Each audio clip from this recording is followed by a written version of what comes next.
Royals, to be with him at the opening of the Invictus Games next year in Birmingham, here in Britain. Story in the world isn't about Hollywood success. It's certainly not about how well As Ever is doing. It isn't even about Netflix and how Harry and Meghan keep producing hit after hit after hit. Quite the opposite of that. And now we see this private meeting with King Charles, because this wasn't a victory. But what it was proof that everything has come full circle to a life of chaos and lies. If we were to look at Harry and Meghan and measure their success by their quest of independence, then you have to ask yourself this question. Why is the biggest headline of the year a visit back to the royal institution that they left? Why is that the story? When the camera lights dimmed after Harry and Meghan's interview with Oprah Winfrey, something inside Buckingham Palace snapped. Not a door, not a voice raised in anger, but something far more permanent. A decision, a line drawn in the sand of history.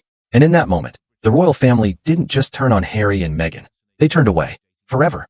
At first, it looked like any other television special. A celebrity interview. A ratings grab. A story the world had heard before. Then the clips began to circulate. The accusations. The revelations. The way Meghan's voice trembled when she spoke about not being protected. The way Harry's jaw tightened when he described feeling trapped. And then, the moment that changed everything. The question about the monarchy's future and Harry's answer, delivered not with anger, but with a quiet, devastating certainty. On its own, none of this seemed unprecedented. Royal family members had given controversial interviews before, but together, it became impossible to ignore. Because suddenly, this wasn't about a couple airing their grievances. This was about a direct challenge to the crown itself.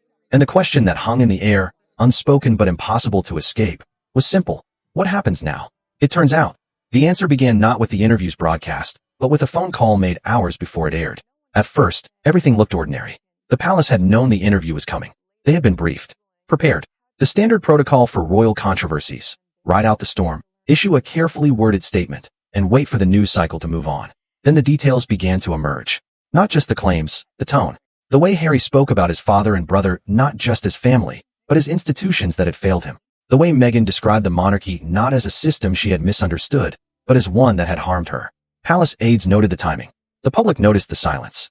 But very few asked why the usual playbook wasn't working this time. On its own, none of this looked important. A royal couple expressing frustration. A family dispute playing out in public. But then the historians began to speak. And what they said changed everything. Because this wasn't just another scandal.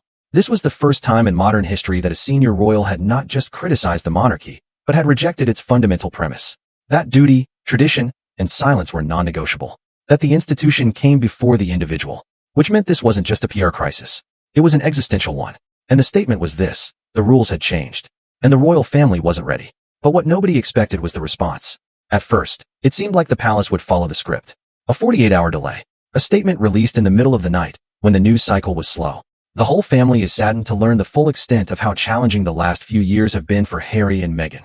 The language was measured. The tone, deliberate. But the subtext was what caught the attention of those who knew how to read between the lines. Then the leaks began. Page 6 reported that the Queen had been hurt, but not surprised. The Times revealed that Prince Charles had been blindsided by the severity of the allegations. And then, the detail that said everything.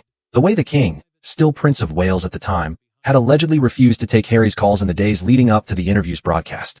What nobody expected was the reason. It turns out, the answer wasn't about the content of the interview. It was about the betrayal, not of the monarchy, but of trust. Because Harry hadn't just gone to the media. He had gone to Oprah, a global superstar with an audience of millions. A woman who didn't just ask questions, she extracted answers. And in doing so, Harry hadn't just shared his story. He had handed the monarchy's most intimate secrets to the world on a silver platter. Which changes everything. Because suddenly, this wasn't about Harry and Meghan's grievances. It was about the palace's realization that they could no longer control the narrative. That the old ways, silence, endurance, the stiff upper lip, no longer worked in a world of 24-hour news and social media storms. And if Harry could do this once, what was to stop him from doing it again? But if the palace was reeling, what about the family? At first, the focus was on the Queen. Elizabeth II had seen it all. Abdications, scandals, wars. The monarchy had survived worse than a tell-all interview. And yet, according to sources close to the royal household, this was different. This was personal. Harry wasn't just her grandson. He was the spare, the one who had always been expected to play second fiddle to his brother, to support the crown without question. And now, He had broken that unspoken contract. Then the photographs emerged. There was the Queen, sitting alone in Windsor Castle, her expression unreadable. There was Prince Charles, his face set in a grim line as he arrived at an engagement.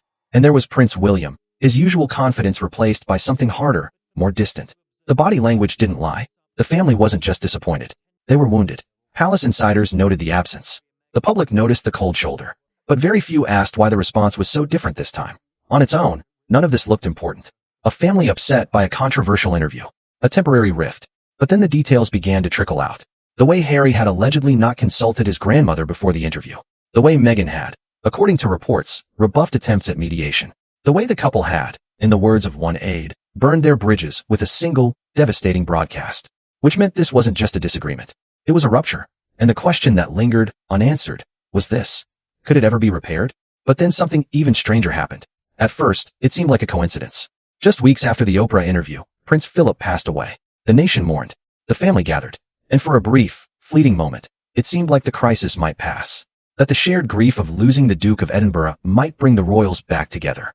Then the cameras captured the moment that said everything. Harry, walking behind his grandfather's coffin, his head bowed.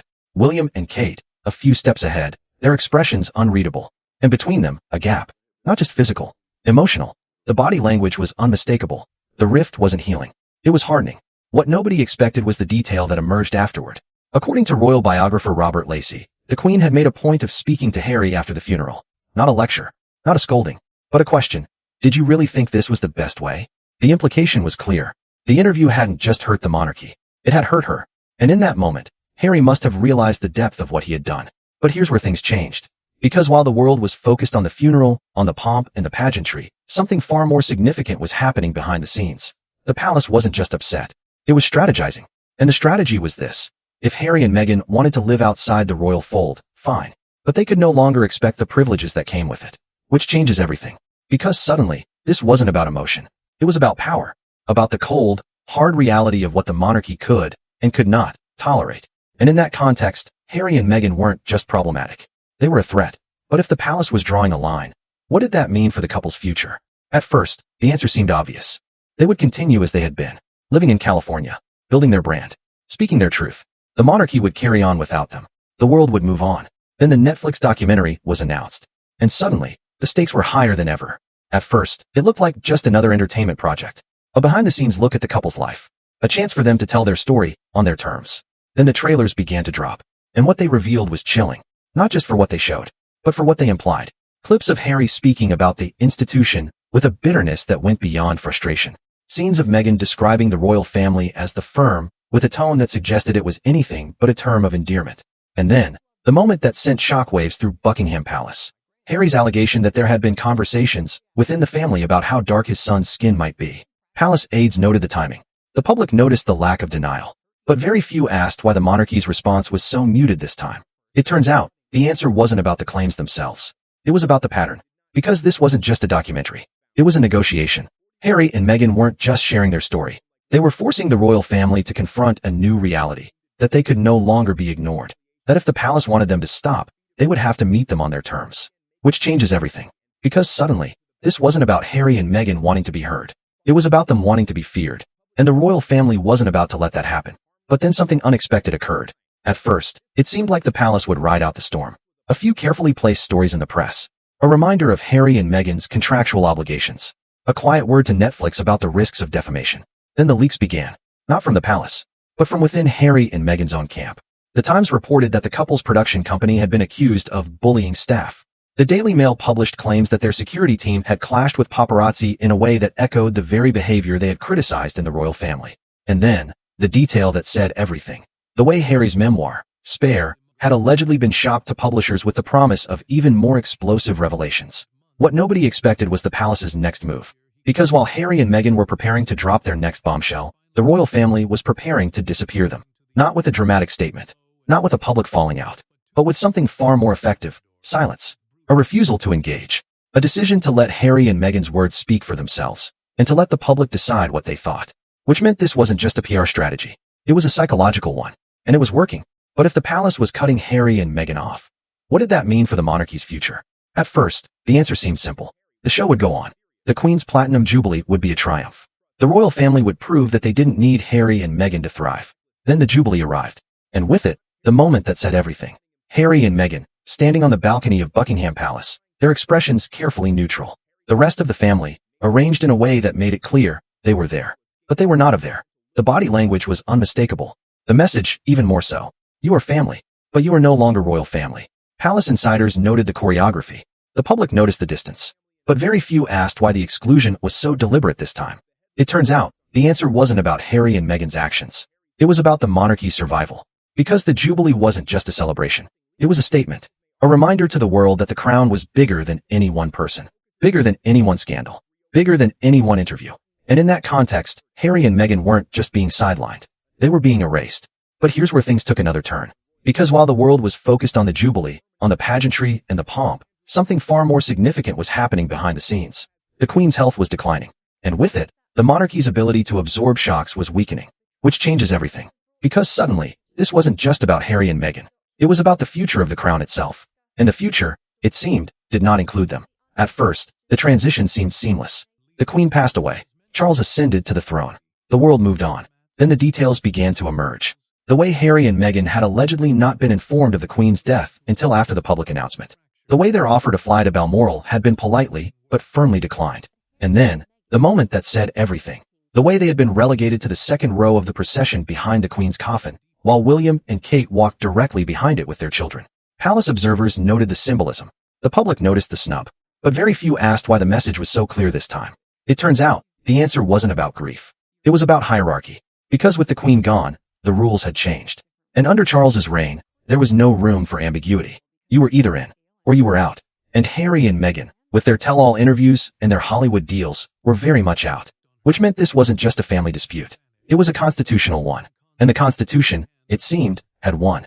But if the monarchy was moving on without Harry and Meghan, what did that mean for their relationship with the king? At first, it seemed like Charles would take the high road. A private conversation. A father's attempt to understand his son's pain. A monarch's duty to protect the institution he now led. Then the leaks began. Not from the palace, but from Harry's camp. The Sunday Times reported that Charles had allegedly told Harry that he could no longer expect to be funded by the royal family. The Telegraph claimed that the king had made it clear that Harry's title of Duke of Sussex was now under review. And then, the detail that said everything. The way Charles had, according to sources, refused to meet with Harry during his brief visit to the UK for the Queen's funeral. What nobody expected was the reason. It turns out, the answer wasn't about money, or titles, or even the interviews. It was about betrayal. Because Harry hadn't just challenged the monarchy. He had challenged his father's authority. And in a system built on hierarchy and respect, that was the one sin that could not be forgiven. Which changes everything. Because suddenly, this wasn't about Harry and Meghan's future. It was about Charles's legacy. And the legacy, it seemed, did not include his youngest son. But then something even stranger happened. At first, it seemed like Harry would back down. A toned-down interview here. A carefully worded statement there. A sign that he understood the new reality. Then the Netflix documentary was released. And with it, the moment that proved the rift was beyond repair. Not because of what Harry said, but because of how the palace didn't respond. No statement. No denial. No attempt to engage. Just silence. A silence that spoke volumes. A silence that said, "We are done with you." Palace insiders noted the strategy. The public noticed the cold shoulder. But very few asked why the response was so final this time. It turns out, the answer wasn't about Harry's words.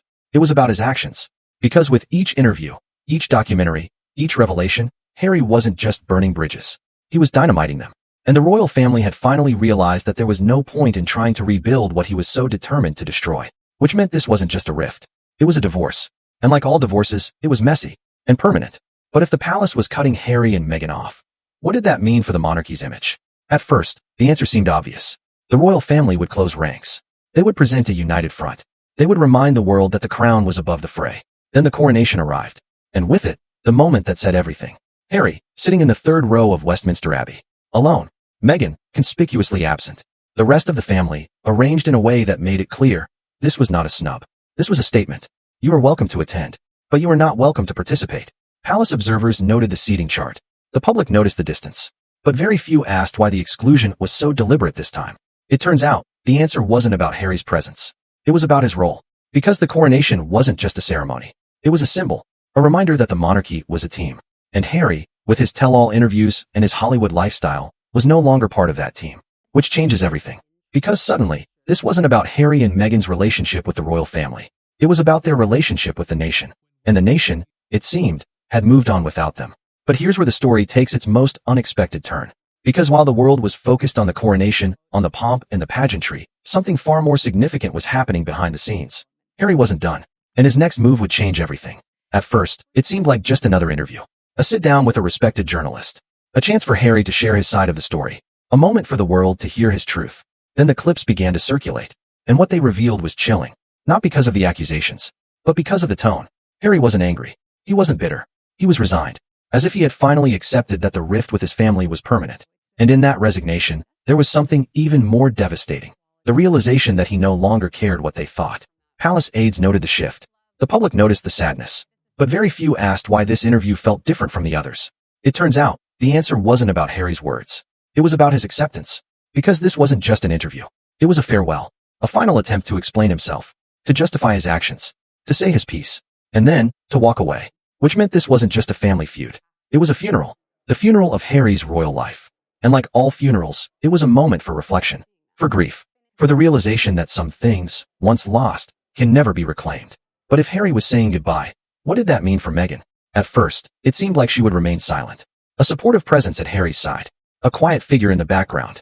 A woman who had already said her piece. Then the reports began to emerge. The way Meghan had allegedly been the driving force behind the couple's decision to speak out. The way she had, according to sources, pushed Harry to be more vocal, more unapologetic. And then, the detail that said everything. The way she had, in a recent podcast, described the royal family as the opposite of family. Because while Harry's interview had been met with silence, Meghan's words had allegedly sparked a fury behind palace walls. Not just at the accusations, but at the audacity. Because Meghan wasn't just criticizing the monarchy. She was rejecting its very essence. And in a system built on tradition, on duty, on the unspoken rules that had governed it for centuries, that was the one thing that could not be tolerated. Which changes everything. Because suddenly, this wasn't about Harry and Meghan's relationship with the royal family. It was about the royal family's relationship with themselves. And the question that hung in the air, unspoken but impossible to escape, was this. Could the monarchy survive in a world where its members no longer felt bound by its rules? But then, just when it seemed like the story had reached its conclusion, one final detail emerged. At first, it seemed like a footnote. A minor detail in a larger story. A passing mention in a royal biographer's new book. Then the implications began to sink in. According to the Times, Harry and Meghan had allegedly been offered a deal. Stop the interviews, stop the revelations, and the royal family would welcome them back into the fold. Not as senior royals. Not as working members of the monarchy. But as family. With all the privileges, and none of the responsibilities.